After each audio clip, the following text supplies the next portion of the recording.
So over the past couple of weeks, the internet has become more informing than it's ever been, but also frustrating people at the same exact time. The constant pushing of politics, the never-ending news cycle. Hell, there seems to be a new predator every single week at this point. And then everybody has to have an opinion as to why this thing is woke or this thing is weird. And some people just are upset and frustrated with all of it. Some creators are even stepping away from their channels and their work because it's just becoming so overwhelming. Moist Critical recently announced that he's going to be stepping away from his side ventures like his podcast in order to just decompress from what's going on. See, most people thought it was about the recent Sneeko drama where he seemingly got cooked in a debate on stream, but honestly, someone like Moist Critical who makes multiple videos a day, streams for multiple hours a day, reporting on any and everything, being damn, y'all glazing this camera like mine ain't better.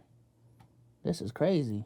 Tasked to have an opinion on just about any and everything, we can see how he can get overwhelmed very fast, especially when the majority of things are some sort of negativity. And we could even look at his channel as to what's negative on his channel and what's positive on his channel and what gets views. We can see how somebody is drawn to doing more of that type of content, and now he has to have some sort of opinion about some guy or some girl in some country or some state that he knows nothing about, and he's forced to be negative about that specific thing. Honestly, just keeping up with some of this stuff is so tiring, and the only way to keep up with a lot of this stuff is by being active on Twitter. And we know since Elon Musk has purchased Twitter, there's been an uptick in incentivizing certain types of tweets, ones that get a lot of views, a lot of traction, and a lot of engagement. That's right, these people are rage baiting. I'm not gonna lie, chat, if there's one thing I really wish I could just content wise, if I could just avoid, but it's so hard to do because so much news comes out on Twitter, so many memes come out on Twitter, so many conversations happen on Twitter. If I could just avoid Twitter altogether, bro, God, I would. I really would, bro. I feel like 70% of the toxicity that really pisses me off when I'm on the internet, I see on Twitter. Like if I just could go Instagram, TikTok, YouTube, Twitch, I feel like a lot of these toxic ass conversations in my head would just be gone. But also Twitter is great though. Twitter is great.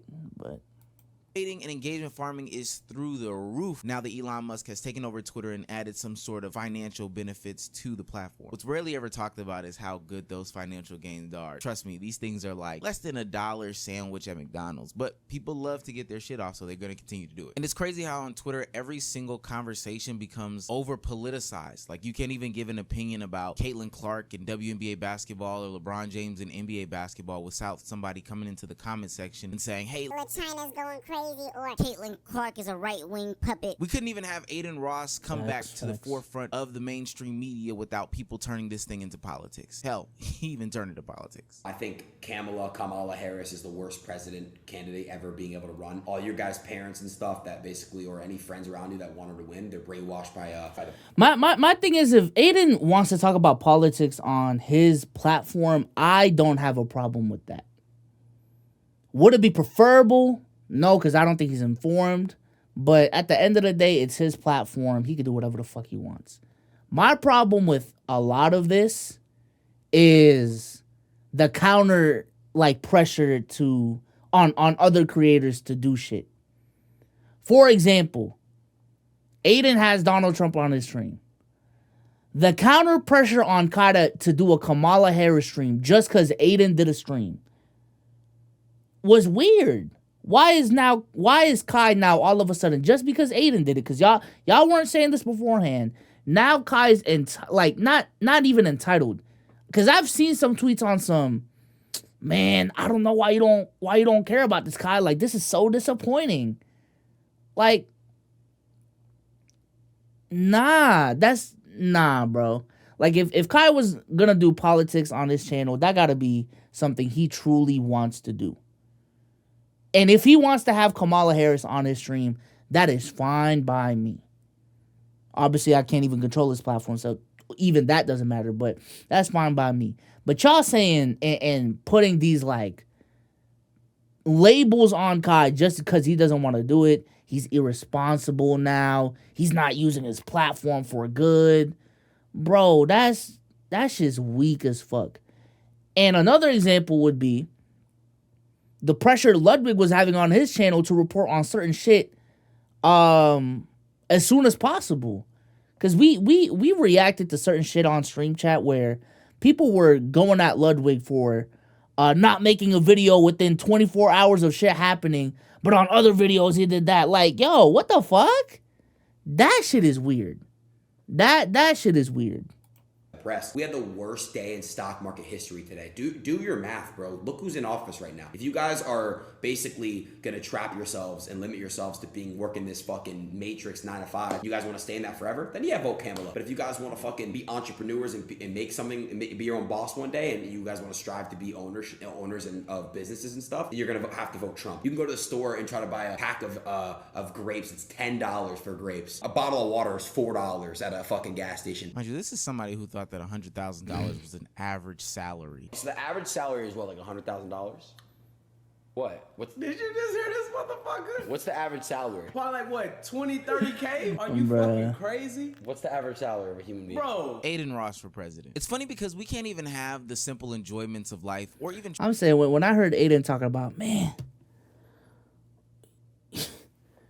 Biden is making us all broke. Don't say us. If you want to say y'all, fine. Not you, though. Mr. $80 million kick deal, man. Nah, not you. Not you. Not the dude. Nah. Not the dude giving out cyber trucks to already millionaires. Not you, gang. No, not you. Not you. If you want to say they're impacting the buying power and the economy for middle class people and lower class people, that's fine. But you? Nah. Aiden, you can't get that try off. to learn about something that we may or may not like without somebody coming and shitting on it or poking holes on it or making fun of whatever project we're trying to consume. Think about every single Disney project that's come out in the past 5 years and think about how much content is out there that constantly talks about woke this, DEI that, how diversity is changing everything, and they're shitting on it constantly on the internet. And now they're getting some sort of boost from having Twitter Blue back their tweets to have everybody think about why something is being said or being pushed to their algorithm so they can hate on people enjoying simple things like Velma. And hey, maybe if you had some sort of credibility to why you didn't like it, oh, the acting was X, Y, and Z, the lighting was bad, the camera work was bad, then maybe I would say, you know what, this isn't hate, this is fair criticism. But when we see things like somebody criticizing how many white males are in Acolyte, the new Star Wars show, then I can't say that that's like real criticism. I think that that's just straight hate, racism, and sexism. Who is pausing for that? It's hard to find places and spaces to talk about things positively, about maybe your new interest, whether it be this new movement in the Wait, hold on. Are people complaining about the racial demographics of a fucking outer space planet? What the yo? a fictional make-believe outer space non-Earth planet? Come on, bro. Come on, bro. What the hell? I think that that's just straight hate, racism, and sexism. Like, it's stupid. It's hard to find places and spaces to talk about things positively, about maybe your new interest, whether it be this new movement in the WNBA or Disney Channel movies and shows, or hell, even liking some sort of performance at some sort of sporting event. Everything has been politicized and it's talked about. White women are doing this and they're disrespecting the black legend. This Disney movie is taking away the white characters. They're letting men box with women now. And the whole time you come in unsuspecting, thinking that, damn, maybe I do need to form some sort of opinion on this. I thought I was just looking at a regular boxing event, but is this a man? Now you're having feelings that you never even felt before. One of the strangest things in this conversation to me is the ability for misinformation to spread so rapidly. I recently did a video about the boxer Imane Khalif, who is now fighting for a gold medal in the Olympics against another boxer who, lo and behold, is going through the same issues as Imane Khalif as far as transphobia. She won gold The too. IOC is running the boxing tournament in Paris after the International Boxing Association was stripped of its status as the global governing body last year. The IOC has adopted different criteria to the IBA, which has allowed Lin Yuting and Khalif to compete at the Games, and they insist that this is not a transgender case. And it's funny, not even really funny, but more so sad about how much... I think that whole situation was another peak example of people only caring about shit when it pushes their own agendas and their own narratives. Because everyone legitimately acting like they cared about women's boxing all of a sudden. Come on, bro. Come on, bro. You wasn't checking for it. You weren't checking for women's boxing prior to the Olympics. You didn't know who Imani Khalif is prior to the Olympics. But now that her situation can be a push for your political agenda, regardless of what side you're on, to be honest with you. If you're pro-trans right, against trans rights, specifically within sports, it doesn't matter. You didn't care about that shit. You just didn't. You just didn't, bro. You didn't know about their fight style. You didn't know about the record. You didn't know about the other boxers' records. You don't even know how to pronounce their name. I don't even know how to pronounce their name, but I'm also not acting like I knew everything about it. Like, come on, bro.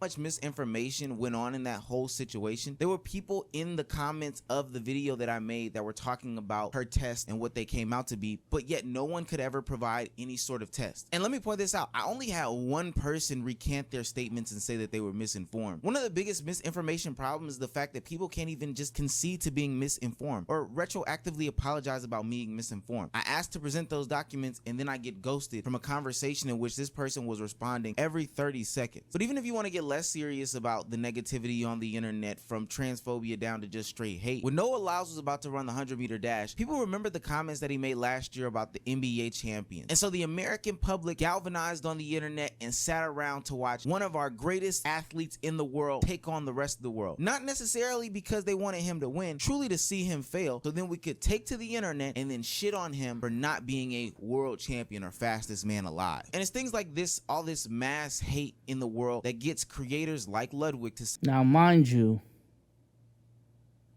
Nah, let me chill. Let me. hey, Addy. Mind you. He was trying to smoke it last spot, but I feel it. Say, you know what? I don't like making videos on this channel. And mind you, this is a very profitable channel. One day we'll be there. But to think that somebody would say, you know what? It's so negative. I don't even want to do this anymore. It's kind of mind numbing. This is July 31st, 2022 to July 30th, 2023. I uploaded 100 videos on this channel in that time. But over the past 365 days, I've only uploaded 49 videos. And the reason, well, frankly, is because I haven't been enjoying the channel. And I actually talked about this in this video. You should realize your attention is a commodity, and these billionaires are at war for it. My entire job is to keep you on this website longer, and I'd like to think that sometimes I give you points that you can resonate with or insights that are valuable to your life. Most of the time, that's not the case. Sometimes I make videos about huge e-girl drama, stuff I have to explain the context of for you to even pretend to care about for 10 minutes and then forget about the next day. And I make these videos because I'm incentivized by my thing with Mogul Mail though was, I was kind of disappointed with it being a drama channel at all, because in my opinion, it had a chance. I thought this was going to be the side platform where Ludwig talks about creator economics, which does play into a factor in some of the drama shit. But like, whatchamacallit? Like there's a couple of videos on here where I thought his direction was just, hey, let's expose why I switched from Twitch to YouTube. Let's expose how much money a typical YouTuber makes, why X person does this, like all of the like big Twitch changes, like these are fine to me. And I thought that was the direction for this channel, or even like platform wide changes, right? Like Twitch TOS change and all of these different things. Let me see, because I sort of got at some point that was what he was talking about. Maybe I'm tripping. This new live streaming platform might be a scam. LeBron James is a liar. What the hell? Random dick suck. Twitter is collapsing. I think it was right here, where he was talking about platforms a lot. The problem with TwitchCon. Twitch is better than YouTube for now. My plan to quit stream. Like, yeah, this part right here. But then he started doing like a lot of drama shit, talking about Andrew Tate. And I'm like, this is, it's a little disappointing. Or maybe I just didn't know. Yeah, I think it was right here. I moved to YouTube 10 days ago. Twitch removed me from their website. My goals were YouTube 2022. Why I won't be streaming for a while. I got Pokemon banned. Maybe that was the first drama shit. But YouTube. It's become a game. I need to get a 1 of 10. I need to get the most people watching my videos for the longest amount of time possible. And if I do, then I make Big Papa YouTube more money and they'll break me off a bigger piece of the pie. But I don't want to just be another distraction and the amusement to death we are all suffering from. See, I can really resonate with Ludwig here. To be honest with you, I personally don't, and you personally don't care about a lot of this stuff that's being said on the internet. We're just forced to have some sort of an opinion. And it's crazy because my team wakes up every single day, compiles tweet after tweet after tweet, information about information, deep dive into deep dive into deep dive, just to lay out a story for you guys. And I respect and love every one of you guys that watches my video, but just to lay out a story for you guys, fill it with a bunch of negativity, fill it with opinions, etc., just for us to watch it and it have a 2, maybe 3 day life cycle. And I'm being generous on the 3 day life cycle, for it to never be watched again, for it to never even be thought about again, for it to never be cared about again, until the next predator shows up, to be honest with you. And I think this is why we saw a lot of the retirements from earlier this year go on from YouTube as a whole. People take massive breaks, people just never come back. First names that come to my mind are obviously Matt Pat, who decided to just call it quits. Corey Kenshin is another one who oftentimes calls it quit. And even Young Don took a huge break from YouTube, went out there and got a real life job, and seems to have a whole new outlook and perspective on life that should be applauded and people aren't really talking about. Now, I think the problem with drama channels is compared to anything else you can do when it comes to creating content, and it's not like it could be in the NBA space as well, like sports space. Doesn't have to necessarily be drama, but just keeping up with what's going on in the current spirit of things. It puts you in the cycle of being in a hamster wheel. That's the biggest problem. That's the biggest problem. It puts you in this hamster wheel of keeping up with everything, and I gotta make a video on this thing that just happened. And now you're making videos that, like what Omar said, don't have longevity. They're not watchable 1 or 2 weeks after the fact. And now you really got to bank on the first 2-3 days of, how that video performs, because after those first 2 to 3 days, that video 9.999% of the time, that's a bad thing, 9.999 times out of 10 is not gonna grow after 3 days, as opposed to the other things that you can do. Hell, even just Twitch streaming where you're gaming, where you're gaming, doing activities like what Kai, what Max is doing, all of them are doing, have more longevity than covering drama. I kid you not. However, it is the easiest way to get a 1 out of 10, like an easy 1 out of 10. It is the easiest way to grow your channel from the jump, because a lot of these drama things, like, people are searching up, right? So when the sketch shit was happening, when Mr. B shit is happening, everyone is looking for content on this shit. If you deliver on that content sooner than other people, better than other people, then people will go to your channel, will go to your video. But the long-term ramifications of it is, if this is what you're going to do, this is what you're going to do. And if you don't, I'm going to go elsewhere. I'm going to go to the dude that does get it on time. I'm going to go to the dude that does cover everything. So I know a lot of those guys are successful and they have other things going on in their life and et cetera, but I know the pressures of having an opinion, caring about things, the negativity on the internet, et cetera, had to have had some hand in them taking a step back from what they did, whether it be for a short amount of time or permanent. And especially with this being an election year, we have to be more careful about misinformation, redirection, and just overall negativity as a whole. Some of these platforms in the mainstream media are going to become agents of chaos for who's ever agenda, and it's up to you and up to us to do our own research, our own fact finding, and get to our own data and provide our own research, formulate our own opinion. Sure, it's great to listen to all these people sometimes, but you got to realize that negativity sells. The short-sightedness, get fast to the answerness, all of these things sells over anything, but that can lead to nothing but danger, fear, and hating out of spite, and just overall negativity. And to be honest with you, I'm sick of it. Yeah, over this last year, chat, I've gained a newfound appreciation for people who make content on non-serious topics, non-political shit. Because there was a point in time where, not to say that I looked down on them, but it was like, damn, like, you got a platform and you talking about some bullshit that truly doesn't matter. But I have so much respect for it now, just because personally, boundaries, I feel like your political views do not have to be online.